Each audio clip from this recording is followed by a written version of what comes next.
윤석열 대통령의 최종 결정으로 오늘부터 수신료 분리고지 사회적 혼란은 현실이 됐습니다. 419억 원이 들던 징수 비용은 5배나 늘어 2,269억 원에 달할 것으로 추정되고 있습니다. 당장 징수원 고용, 한전 수입원 감소 대책 등 준비는 하나도 되어 있지 않습니다. 방송법 납부 선택권이 없음에도 정부는 수신료를 내지 않아도 되는 듯 국민을 호도함은 물론 국민들에게 체납을 안내하는 어처구니 없는 일도 벌어지고 있습니다.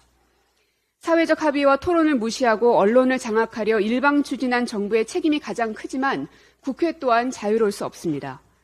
수신료가 왜 필요한지, 어느 정도가 적정 금액인지, EBS에 분담되는 금액은 부족하지 않은지, 분리고지 이후 징수 비용은 어떻게 충당할지 풀어야 할 숙제가 산더미입니다. 그렇기 때문에 사회적 혼란을 가중시킬 일방적인 졸속 추진이 아니라 수신료 공론화위원회를 통한 해결책 모색을 계속 요구했던 것입니다. 그러나 윤석열 정부는 탈법과 위법도 마다하지 않고 분리고지 시행령 통치를 일사천리로 밀어붙였고 국민의힘은 여의도 출장소 노릇만 하고 있습니다. 여야 간 치열한 논의는 물론 국민들 의견 청취도 필요했지만 여당은 스스로의 존재 자체를 부정하고 있습니다. 김진표 국회의장께도 유감을 표합니다. 야 4당 공대위가 수신료 공론화위원회 설치 등과 관련한 면담을 요청했지만 받아들여지지 않았습니다. 윤석열 정부가 시행령 통치로 상위법을 무력화시키며 입법기관이 유명무실해지고 있는 작금의 상황에 대해 의장께서는 삼권분립의 정신에 입각해 질서를 바로잡으려는 노력을 했어야 합니다. 일정한 행정권의 발동은 법률에 근거하여 이루어져야 한다는 공법상 원칙인 법률 유보의 원칙이 있음에도 불구하고 현 국회는 번번이 시행령 통치에 가로막혀 있습니다. 또한 수개월 혹은 수년간의 논쟁 끝에 본회의 통과를 달성해도 대통령 거부권 한 번이면 모든 게 수포로 돌아가고 있습니다.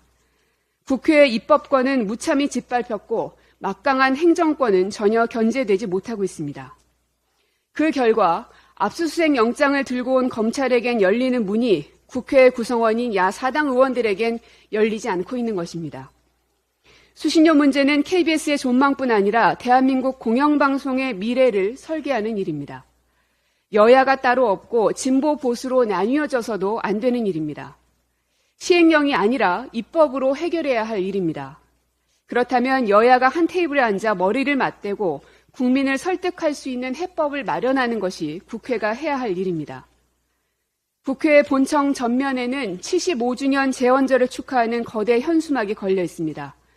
그러나 지금 국회가 재헌절을 자축할 만큼 국회의 권리와 책무를 스스로 지키고 있는지 묻지 않을 수 없습니다. 지금이라도 국회의장께서는 수신료 공론화위원회 설치를 위한 노력을 다해 주실 것을 요청드립니다.